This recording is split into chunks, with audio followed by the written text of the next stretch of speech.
I want to know if in like 20, 30 years they'll have that same passion and enthusiasm for it as they do now when they're younger. That's all I'm trying to say.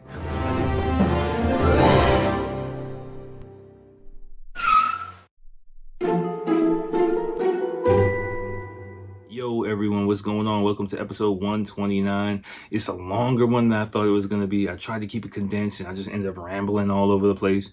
But I'm happy with some of the information I let out. Towards the end, I give you a bit of my personal history, my life story, and a bunch of other things like that.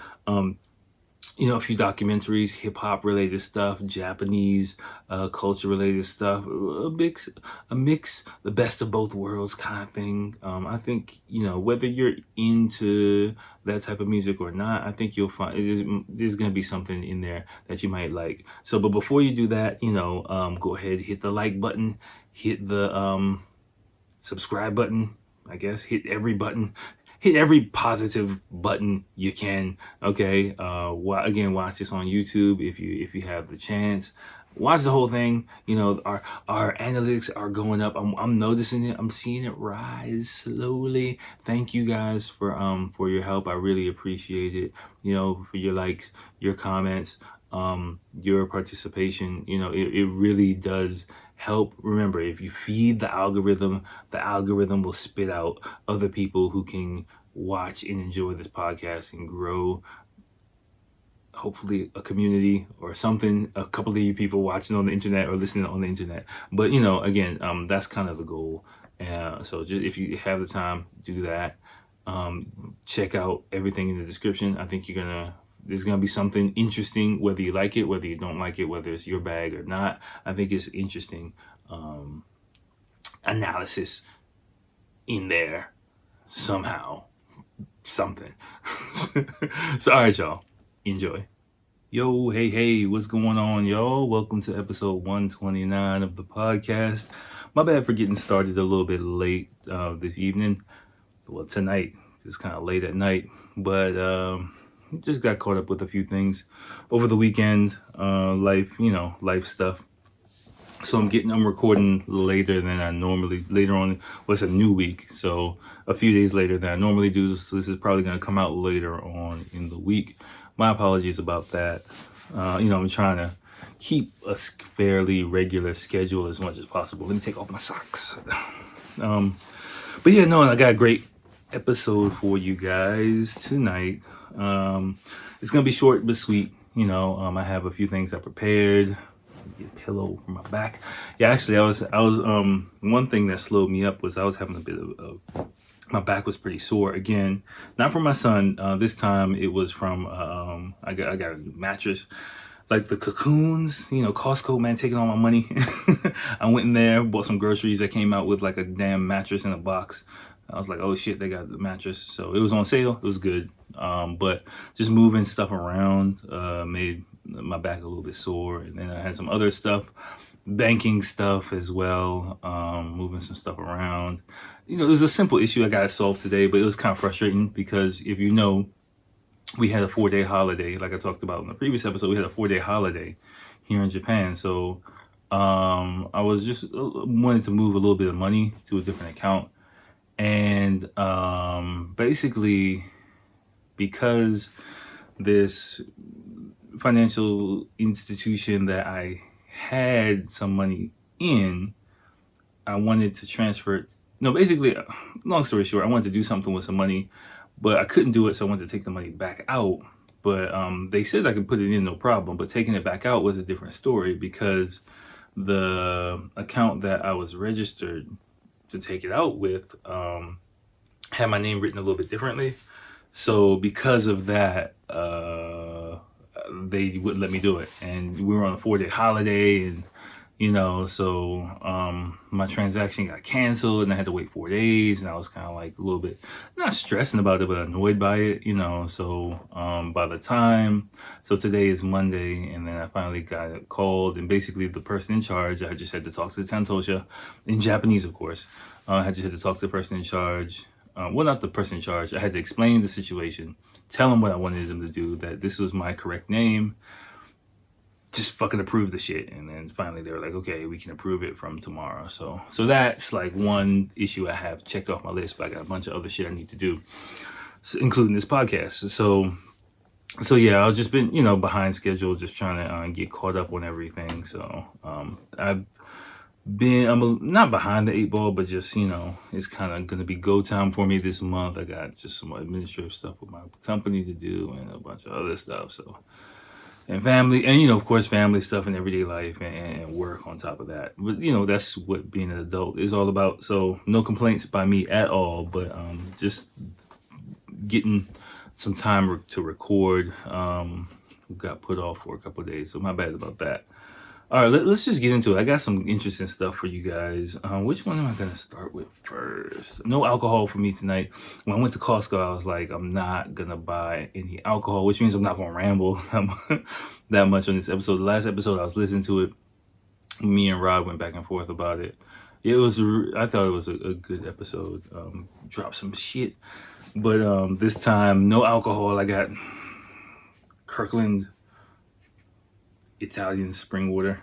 so and it's like 11:30 at night, so I'm not gonna be that long, but I do have two kind of related topics and some homework, some things for you guys to watch that I think you might be interested in.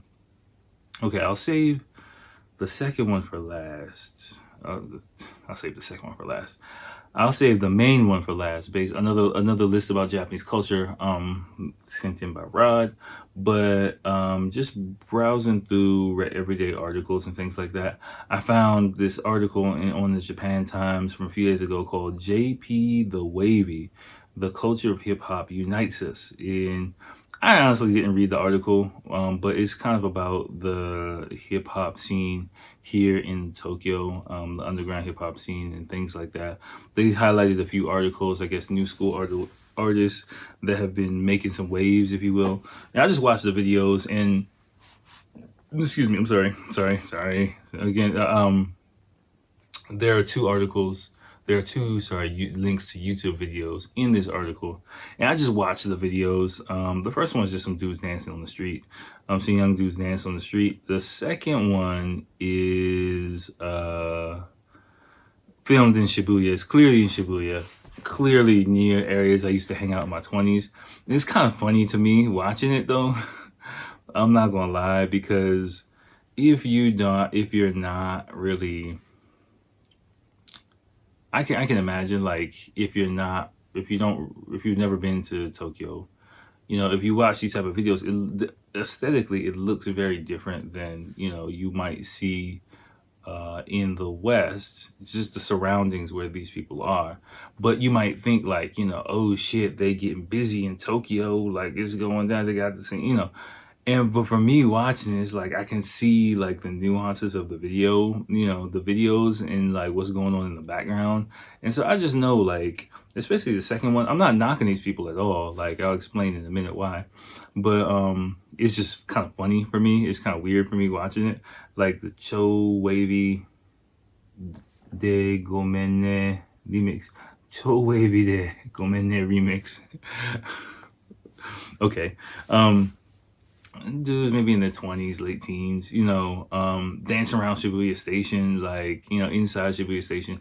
What I'll just give you some behind the scenes, what's going on in this. This is not typical shit that's going on in the Tokyo area. People normally don't really dress like this, don't really act like this. In like, for example, New York or major cities, hip hop is kind of the blood. I'm hip hop. I'm from hip hop generation. I'm an inner city kid, grew up in DC. Not influenced by hip hop. I am that. I'm just 38. I'm an adult. I'm a father now, so I listen. I listen to my shit in the car, when my son's not in the back seat, and I have a playlist, a clean rap playlist and a clean oldies playlist I would play for him, and I got my bangers. My bangers and my chill hip hop that I listen to, and I depending on my mood, I go between those and I constantly add to them.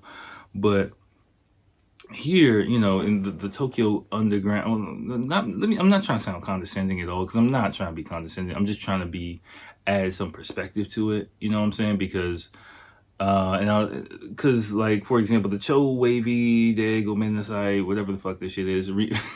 I'm sorry, it's also not in my age group. I'm not trying to be ageist. I heard someone else say this. I'm not trying to be ageist about it, but this is not my demographic. But just looking at it, I know, like, for example, these dudes, they filmed this video like at Last Train, in when no one is around Shibuya, and they can just, like, run around, dance all around, Shibuya. It looks nice.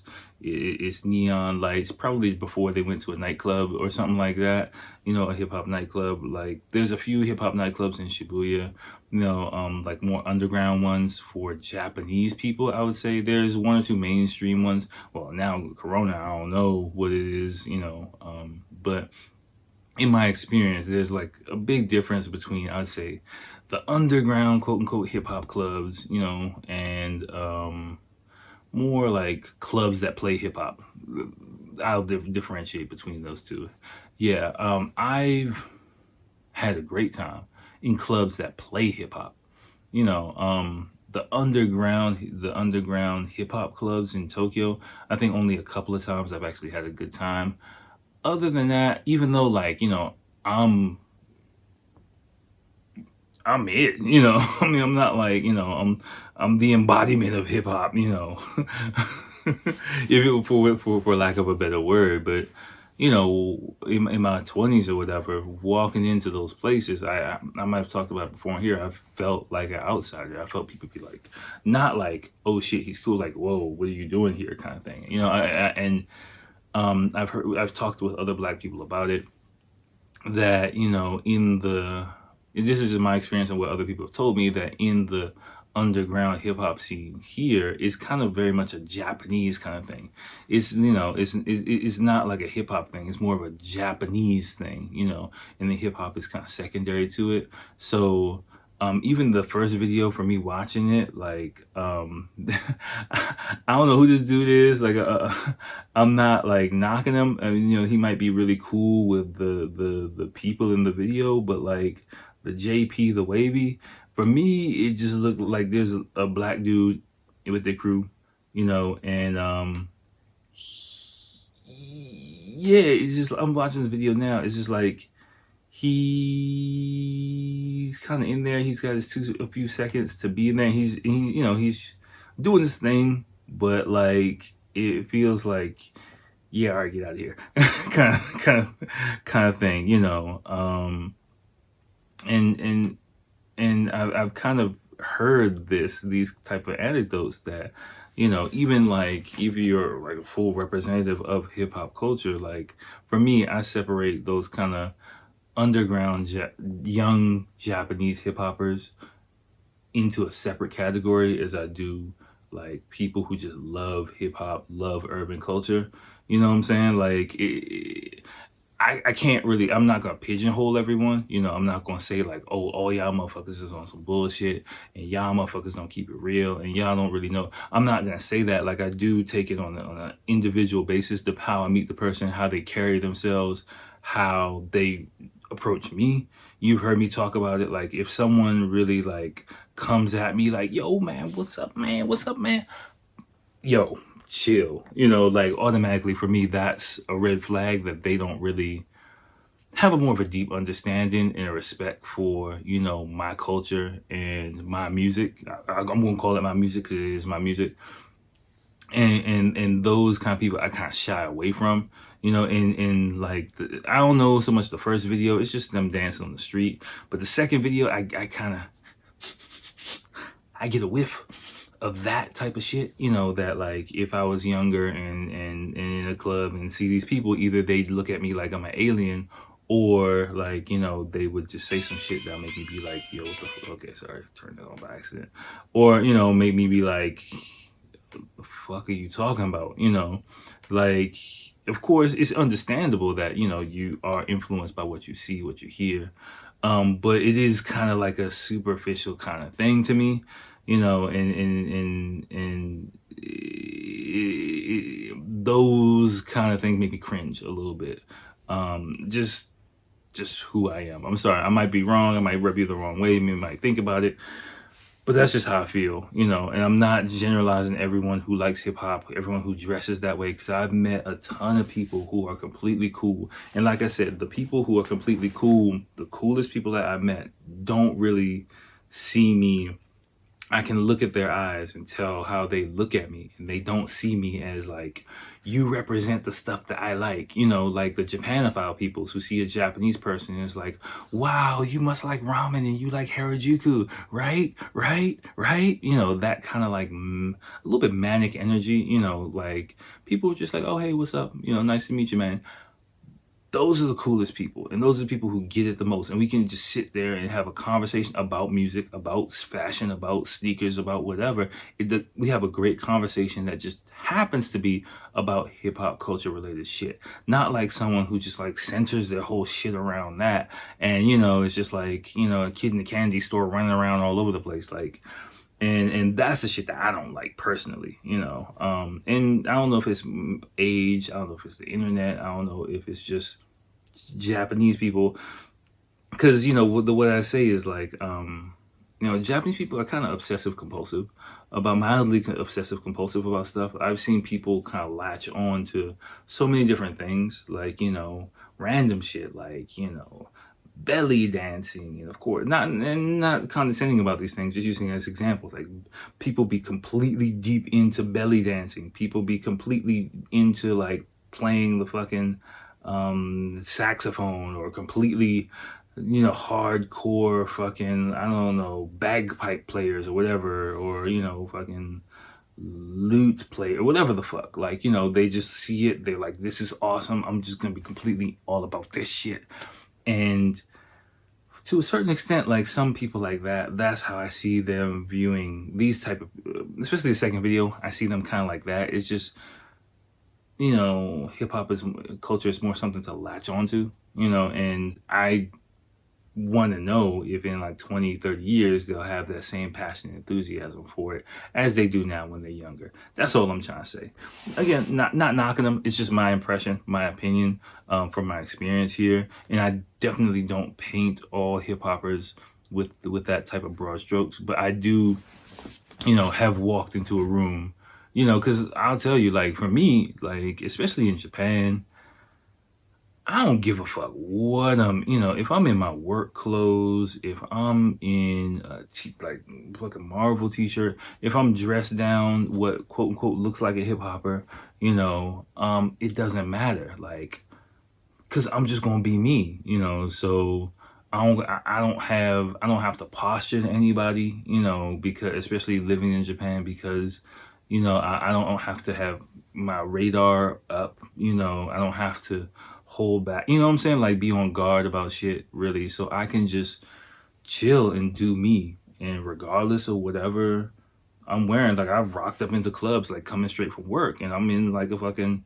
tie and whatever, and slacks, listening to whatever I want to listen to, and I'm doing the same shit as I would like if I'm looking like I came out of like a a Dipset video, like, and I've seen the reactions be drastically different, and that's how I judge people, so, and because I judge people based on the way they judge me here, and those are the kind of things that I think is kind of interesting, because if it doesn't fit for the people who aren't really, for me,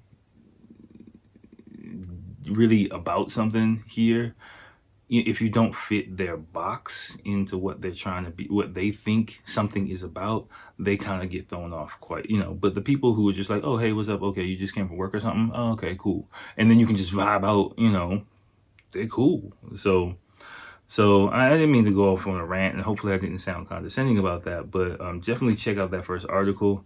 Again, it is a bit, the videos and some of the content, some of the people might be a little bit age gap for me, so it's not my type of hip hop anyway, so I can't really, I'm sure you can hear it in my judge, but my analysis of it 10, 15 years ago is, I'll say, the same like as now. You just gotta judge the people. You can't judge a book by its cover here, is what I say. And in hip hop the hip hop scene in Japan, there are a lot of different levels of it.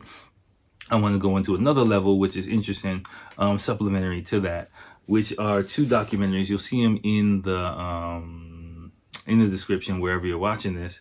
One is Made in Kawasaki, it's a Vice Japan thing, and another one is Rising from Tokyo, the Tokyo Projects.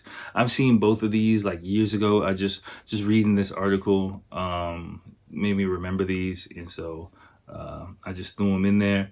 Rising from the Tokyo Project is about people these dudes who just rappers who live in a danchi on like the outskirts of Tokyo, not outskirts, but more residential areas of Tokyo.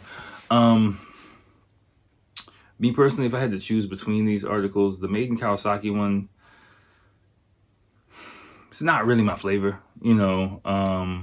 The Rising from the Tokyo Street Projects people seem a bit more authentic to me, just as far as like hip culture goes. I'm not knocking the people from the Kawasaki documentary, but I'm just talking about as in terms of music creators, you know.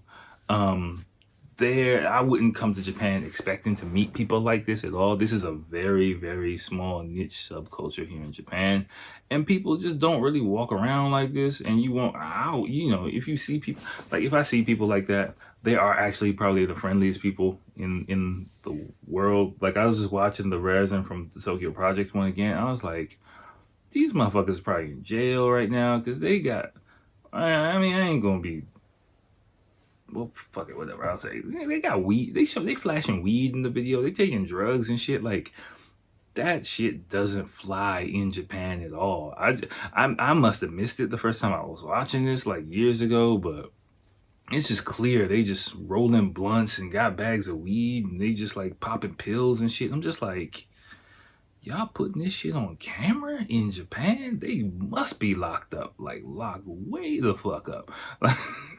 Cause just even just, you know, having a bag of weed here and having it on camera, the police are going to investigate you, and they're going to find out where you live, and they're going to raid your house, and they're going to blood test you. And even if they can't find any weed, even if they find like a little roach, you're going to jail. If you have weed in your system, you're going to jail. Like that's how they do it here. Like I do not recommend you smoke weed in Japan at all. I'm completely, you know, I'm not like necessarily an anti-drug person, but I am definitely anti-drug in Japan. Like don't do shit in this country.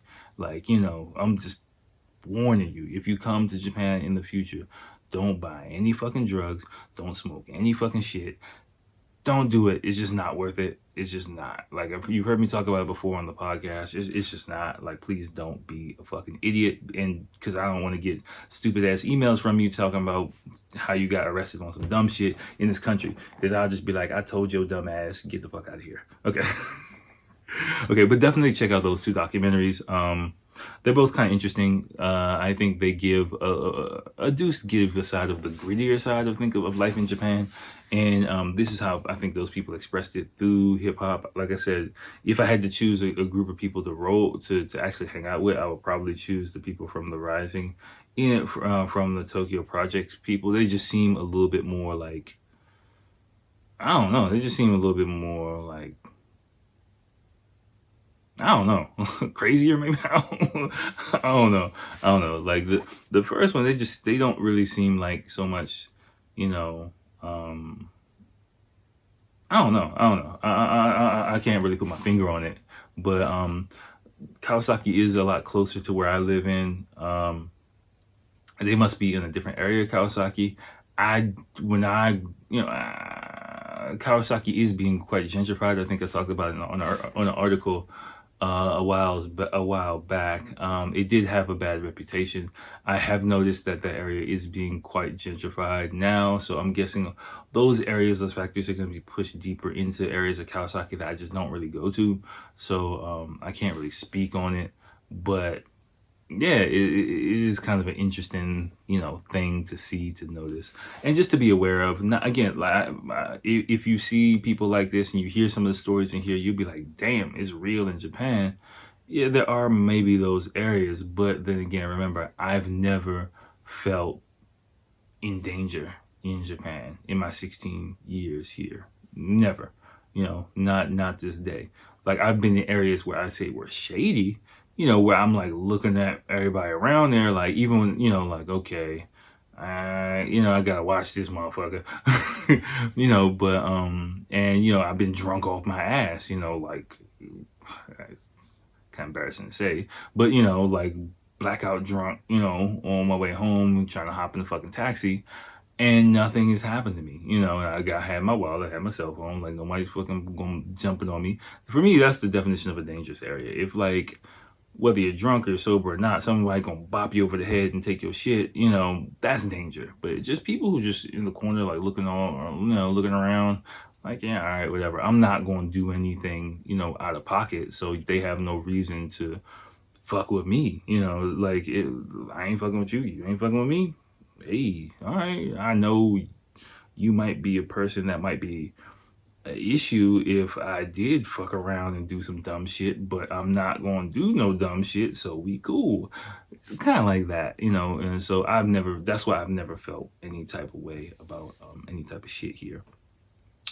Okay, so that's that. Like, check out the article, check out those 2 documentaries. It's a good 40 minutes of video I think you might find interesting, whether you're interested in hip-hop or not, just to give you another layer of society in Japan. But again, trust me, like, hip-hop, like that, those levels of hip-hop scene here are very, very, very, very niche. And another reason why I don't hang out, like, too tough with, like, hardcore hip-hoppers here is, like, I'm kind of more like a lady. I was gonna say ladies man, but that makes me sound like I'm some type of player or something.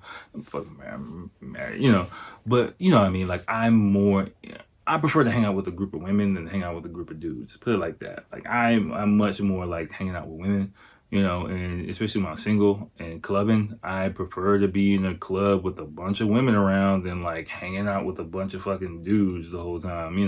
If I look around, it's like, this is a fucking sausage party. God damn. Like, I get kind of depressed. And so I need to go to the bar and get drunk, Like, how do I deal with this shit? Too much testosterone in this goddamn motherfucker. Like, that's, I'm just sorry, but it's true. And especially, alcohol brings out your personality more, I feel like. So some people get drunk and they want to fight somebody. Me, I get drunk and I want to strike up a friendly ass conversation. That's just what happens, so like, it was very apparent to me the first few times going to those type of clubs that,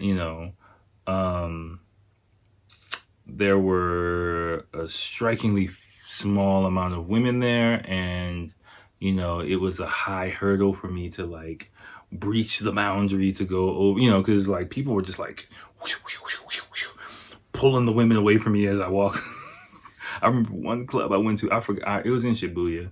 I went there, so I think on a night out, just by myself, and then, like, I remember when I walked in, I remember what I was wearing too. It was kind of a crazy ass outfit, but, but it was a weird outfit, but I had like this, I can't really go, especially more at that time too. There weren't as many shops with my size, so, like, I had to kind of make the most out of what I had, you know what I mean, as far as outfits go. So I had to mix my work clothes with my going out clothes, and sometimes it would come out with, like, I remember I had like this checkered red and gray and black sleeveless v-neck vest and a paperboy hat and some jeans, and I don't know what shoes I was wearing. It was weird. Like, me thinking back on it, like, I thought it was the shit. I thought I was like doing it,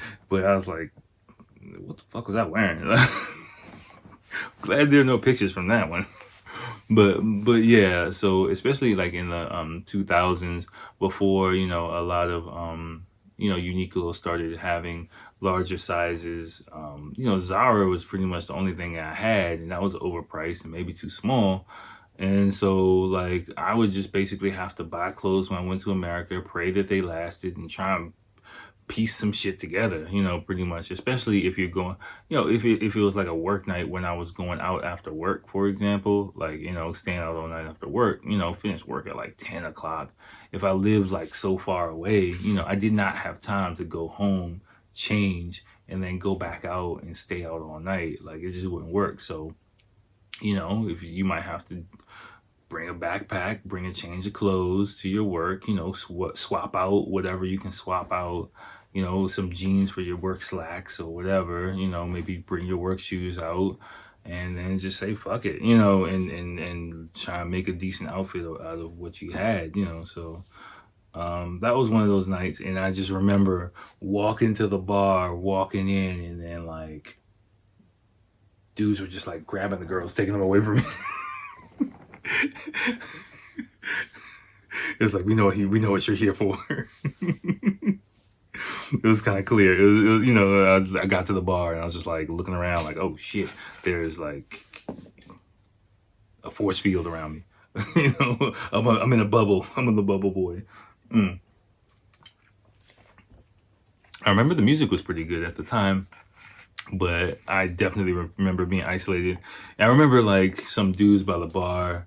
I was drinking Hypnotic or so. I was drinking Incredible Hulks or some shit like that. That just come to Japan all late. So if you don't know what the Incredible Hulk is, it's fucking disgusting. But it was, I would not drink that shit nowadays. But in my 20s, when Hypnotic, the magical blue drink, if you know what I'm talking about, with Hypnotic with a Q.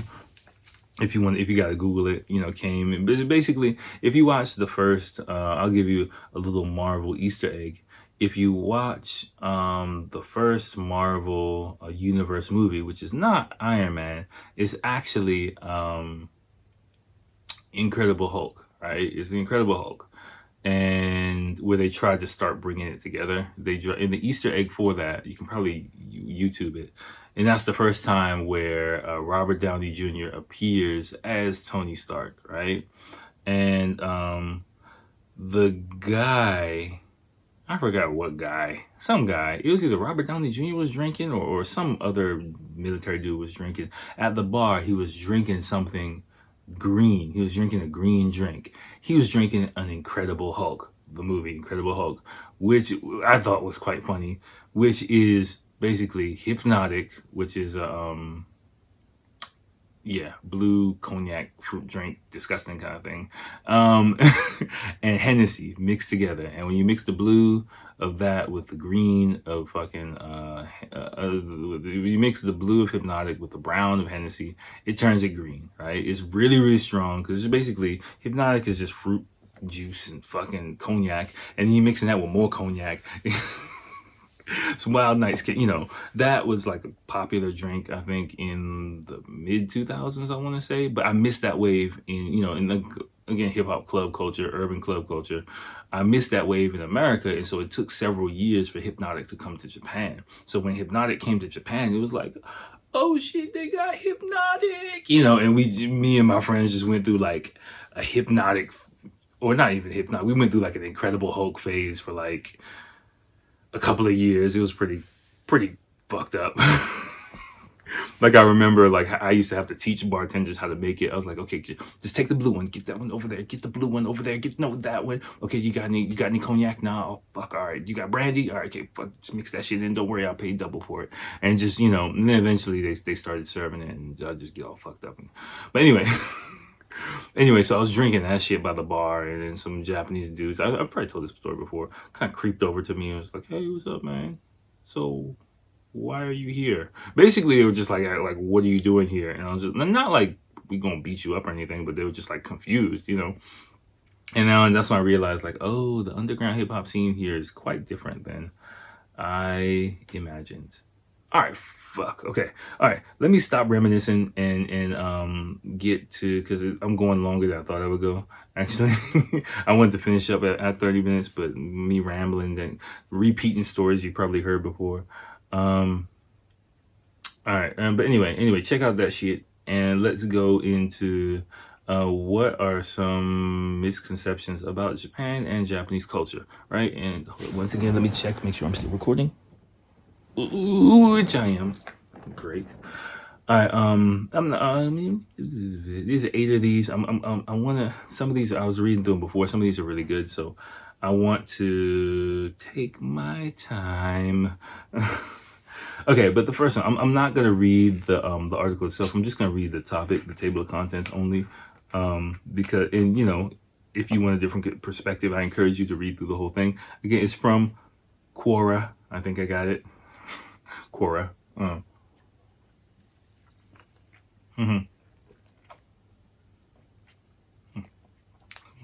Some on the bottle. Sorry. My bad. Oh, give me a second. All right. So here we go. First one. Japanese trains are always on time. You heard me talk about it. You can set your fucking life to a Japanese train, right? I wonder what this person says. This person says, I mean, they should say, yeah. I'm not scrolling through all this shit, but basically, just right below this table of contents, you can see a map of the Tokyo train system, general train system, and like I said, this is kind of the shit that I was talking about. A total map of Tokyo is fucking useless. You need an app to fucking find your way around shit here, like, because you'll just be just looking at it, like you zoom in on it, you won't know what the fuck is going on. Trust me. But generally speaking, yeah, you can set your life to the train in Tokyo. Even like 5 minutes late on the train is just like earth shattering here. You'll be surprised, man. I literally set my life to the train schedule, and you can pretty much, for the most part, do that here. Again, it makes you de facto, if you spend more than like a few days here, like if you spend if you spend weeks or a few months here, you will naturally become a much more punctual person. Just even by the train, by fucking up. Like I've done it. I've missed the last train a few times. I've had to crash at people's places because, like, actually one time I think me and my wife, we actually got back together because of that. Like I was like, oh fuck, I missed my last train. Like, I'm your friend. Please just let me stay somewhere. Cause let me just come over there. Cause I can't make it back home. And it's just like that here. So you just got to get used to it. If you are a punctual person, you'll love here. If you're not a punctual person, the learning curve might be kind of stiff for you, but just trust me, just get used to it, because even me now, I go back to America, it's like, fuck man, come on, why are you guys taking so long? Why can't you guys just be punctual about shit? It's kind of funny like that. Japanese people are nice, yeah, but if you go back and watch the hip-hop, those documentaries, not everyone's nice, and of course you have to have common sense wherever you go. Generally speaking though, I've never had to worry about mean people. There are some mean people. You do occasionally see people like yelling at each other. You do occasionally see people unhappy, but there's actually there's actually another video I wanted to have on this episode. On the next episode, we'll deal with it though. I copied and pasted them. There's some more video content related to Japanese people's opinions about different issues that from Asian Boss, another good YouTube channel, that I wanted to kind of discuss a bit, but I just don't have time to get to it tonight, and it doesn't really fit with the theme of this episode as much. But Japanese people, generally speaking, are nice. The concept of niceness is quite different, though. That's something we're going to get to in the next episode. So just put a pin in that one mentally. I'll do just one or two of these and get out of here, because I got to fucking edit this before I go to bed, too. So, Japanese think only Japan has forces. Yeah. Oh Lord, this is when I talk about Japanese weather. If you ask a person what the weather is like in Japan, 99 in English, 99% of the time people will say Japan has 4 seasons. Like, I don't know where this comes from. It's probably somewhere written in the article. I'm just not gonna read it, but technically it has more than that, because for me, I would say, Japan has, I count 6 seasons, right? 6 seasons that matter, winter, spring, summer, fall, then rainy season, and also typhoon season are the 6 seasons that you need to know about here. But everywhere has 4 seasons, right? So, or I don't know, not everywhere, but for me, like my image is like there are 4 basic seasons. So I always feel weird when someone tells me Japan has 4 seasons. I'm like, okay, but whatever. Another thing about rainy season, though, actually, this year, apparently, the Japanese government and the meteorological. Oh yeah, I almost forgot to talk about some important shit to you. Okay, so basically, the Japanese media government is not announcing the official end of rainy season this year. It's kind of weird because we're having some really weird weather here, which goes back to the Olympics.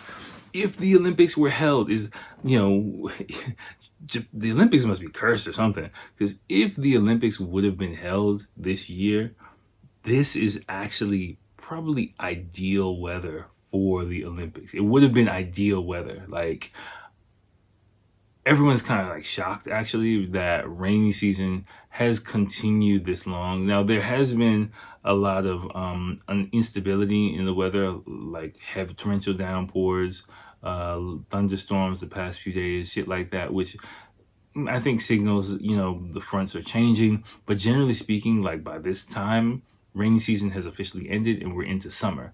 And summer is when it gets scorching hot, 33, 34 degrees, 90 something, 100 degrees Fahrenheit, if you will. Humidity out the ass, like it's just fucking crazy. But now it's just like humid out the ass still, but still cooler and cloudier. And, like the sun has just not showed its face in like weeks. Honestly, it's just been cloudy every day for like weeks. It's crazy.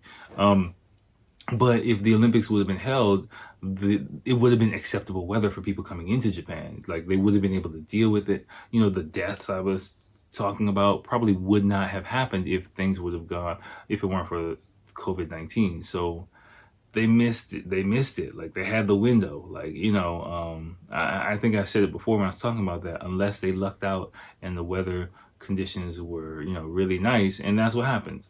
Like, I think last episode I misspoke when I was talking about the opening ceremony date. This 4-day holiday was supposed to be I think this past Friday was supposed to be the opening ceremony day. So we're in the Olympics right now, and if they would have happened in the alternative, somewhere in the alternative universe, the Olympics are going on. A parallel universe, the Olympics are going on without a hitch right now. But it bees like that, right? So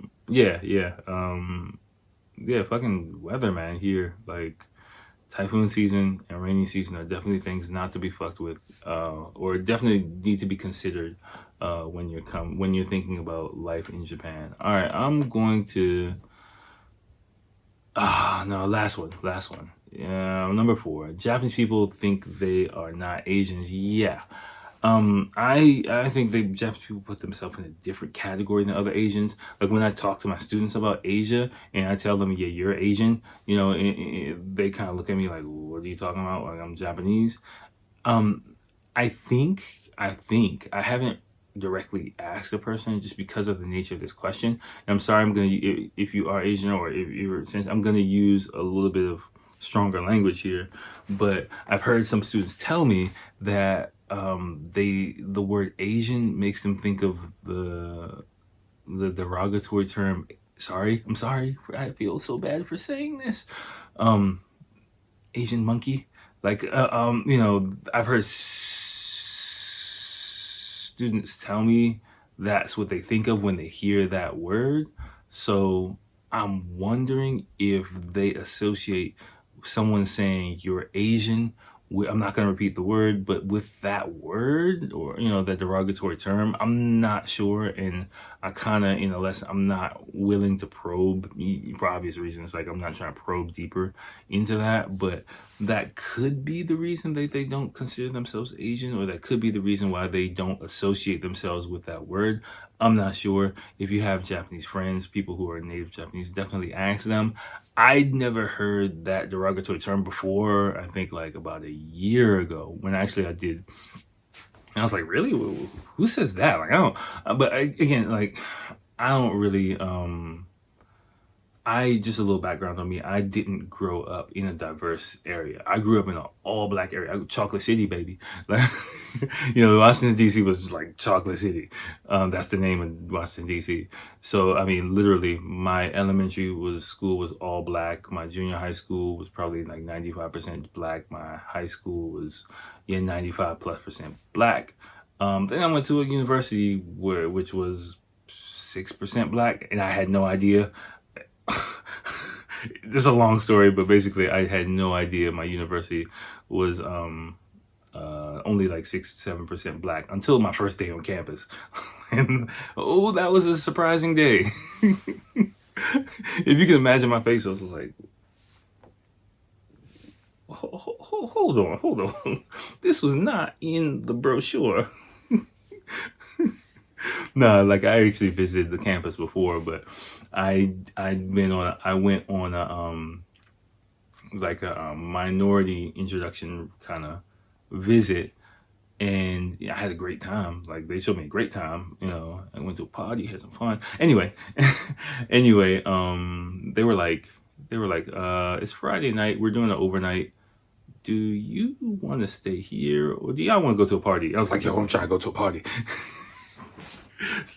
They told me not to tell anyone, but actually I told somebody. So sorry, 20 something years later. Sorry, but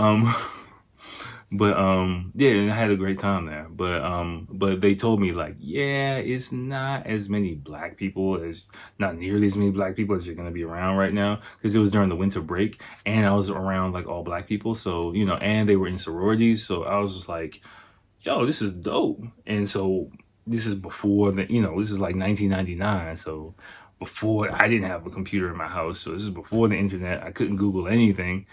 And not before the internet, but you know what I mean. So so I had no idea what I was walking into.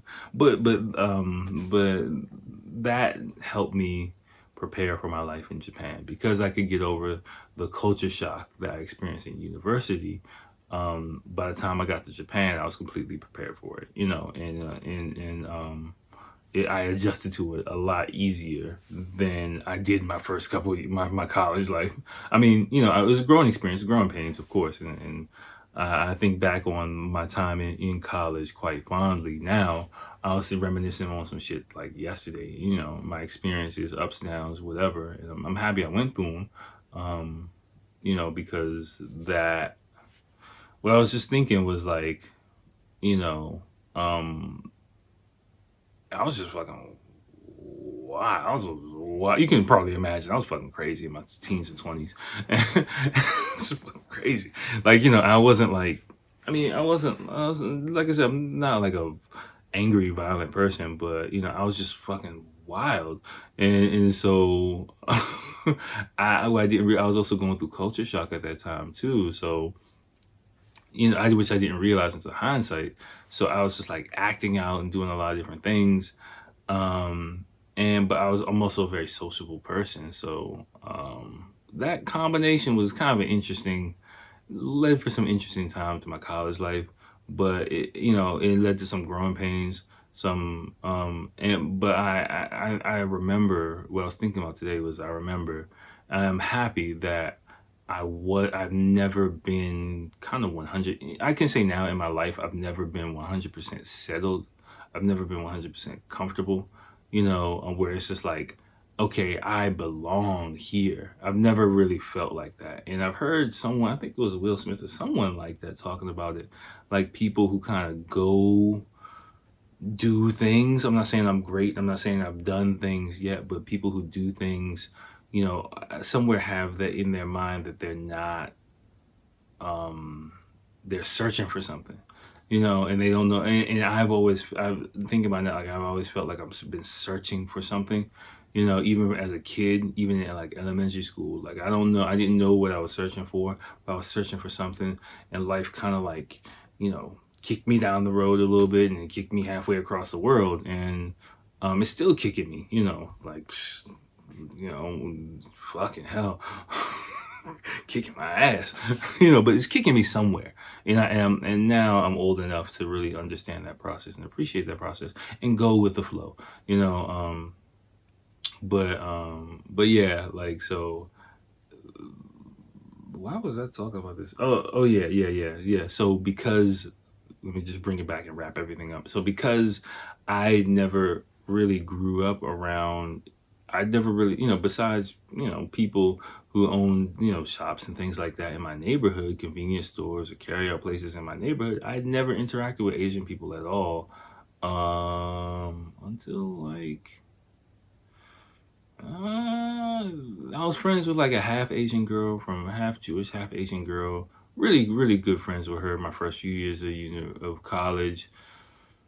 Had a crush on her actually. um, Besides that, like, I might be missing someone. If I am, I'm sorry, but I don't think I ever interacted with like Asian people in depth until a couple friends. Yeah, I can think of a couple people, Asian Americans, but not like Asian, people born in Asia, like, until I came to Japan. Really, yeah. That's interesting. That's interesting. And I just boom pop and spending the rest of my life here. Life is fucking weird like that. But all right, man. I've been rambling on enough. That's enough Akil Chronicles for you guys. I've gone way over the time limit I set for myself. So let me try and wrap this up. Try and edit this shit so that I can get it up to you guys hopefully tomorrow. So all right, y'all. Thanks for listening. And I will holler at y'all next. Oh, and enjoy those descriptions, the articles, the articles, of course, and the videos in the description. Let me know what you think with a comment, with whatever. All right, y'all. Holler at you next time. Peace.